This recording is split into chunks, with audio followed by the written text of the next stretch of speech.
The Lord be with you. A reading from the Holy Gospel according to Matthew.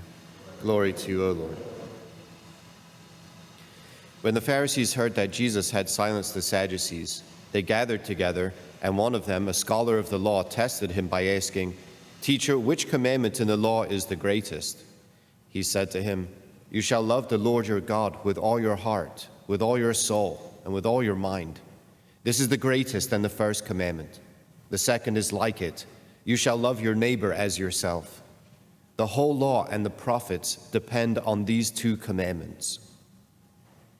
The Gospel of the Lord. Praise to you, Lord Jesus Christ. Yeah, it's everything, of course, right? This is the long and short of it for us. We want to be part of Jesus's crew, part of his renewed Israel movement, and this is it, right? This is our charter. I mean, this is what we have to be about in life, and we realize that this is not any kind of box that we're able to simply check off. This is what Jesus is giving us here, is orientation for our entire life. But we have to see have to give a little bit of context, right? This is part of the confrontation of Jesus with the Pharisees after he had silenced the Sadducees on the resurrection of the dead. Now Jesus finds himself in conflict with the Pharisees, and here comes the lawyer to test him, right? What is the point of the test? It's not simply that, that we say, what do you believe, Jesus? What do you really want to teach? What's the point?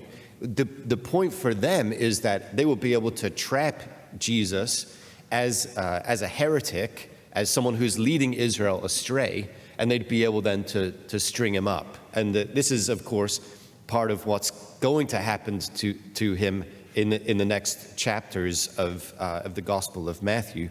But here we see their attempt to trap him, and his turning it around on them completely, so that we see Jesus is absolutely innocent of any charge that could be leveled against him. Because they're coming to him to say, okay, well, we are Israel.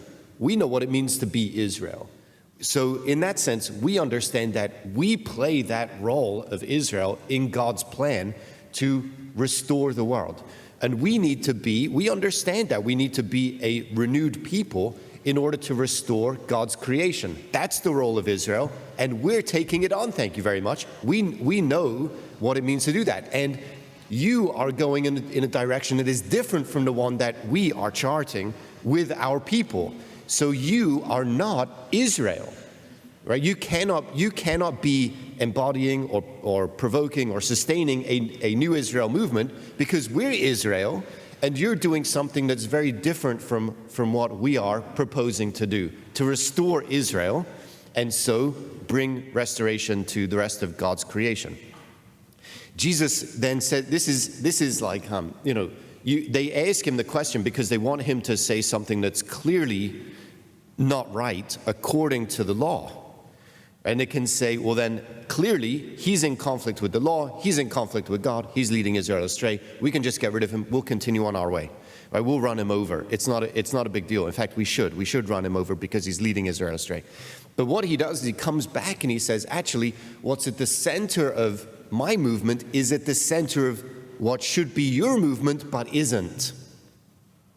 Yeah, because you might have all the other stuff, right? You might obey every other commandment somehow. You might do it somehow.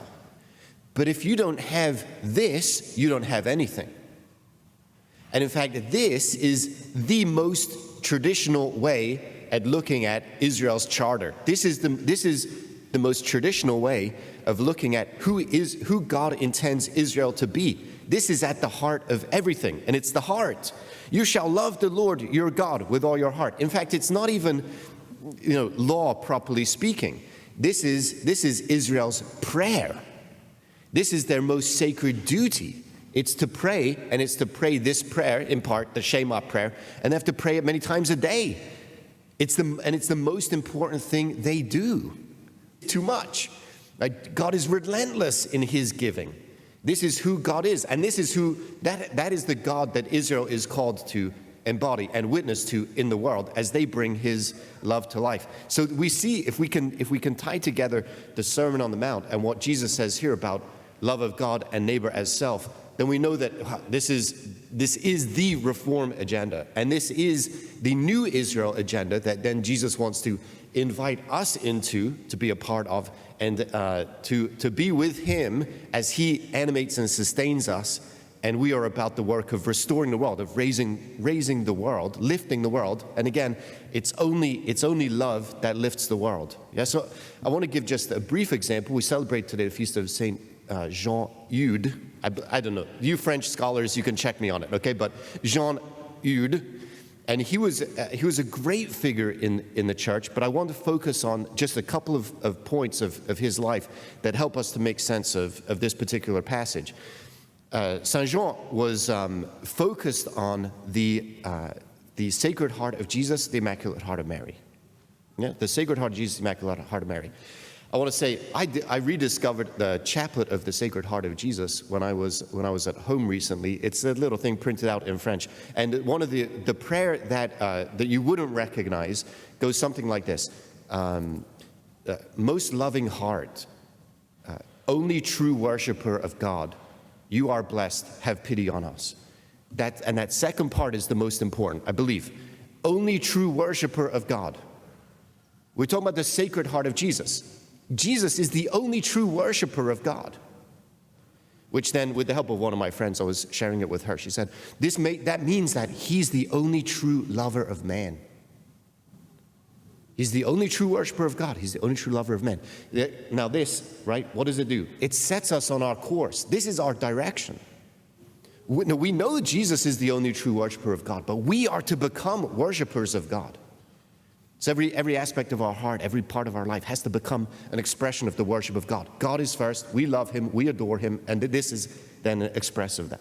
Now, it's only because Saint Jean Eudes had this great devotion to the Sacred Heart of Jesus and knew this very thing, Jesus, the only true worshiper of God, that he could chart the course for his religious order that he established to meet the most difficult problems of his day.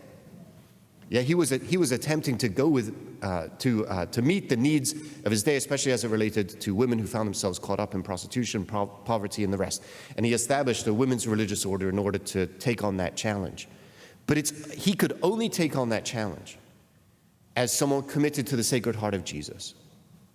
It's only those who spend the time in prayer, allowing God to renew them according to, say, like putting their loves in order, most specifically having love of God be everything. It's only people who spend that kind of time in prayer who can take on the most significant apostolates of the day. In terms of like descending into the deepest darkness, you have to have the brightest light. And this is true not only of Saint Jean Eudes, it's true of Mother Teresa as well. You can remember that Mother Teresa spent 2 hours every day in front of the Blessed Sacrament. 2 hours every day. The holiest woman you know, right? She spent 2 hours a day in front of the Blessed Sacrament because of the darkness that she was going to then encounter. This is us too. We realize that we're walking out into a darkened world. We have to have the bright light of Christ in us. And that light, because it is love, is only enkindled here. It's only enkindled in prayer. It's only enkindled when we turn to God in adoration. Right? That he then is going to renew us according to his image and likeness, making us bright, shining lights of his love so that we can go out and truly love. Yeah, we know this is it, to become an adorer, a true lover of God. And the more that we do, the more that we become who we're intended to be as it relates to God, the more that we're going to become who he intends us to be as it relates to the world. Again, light shining where and when he wills.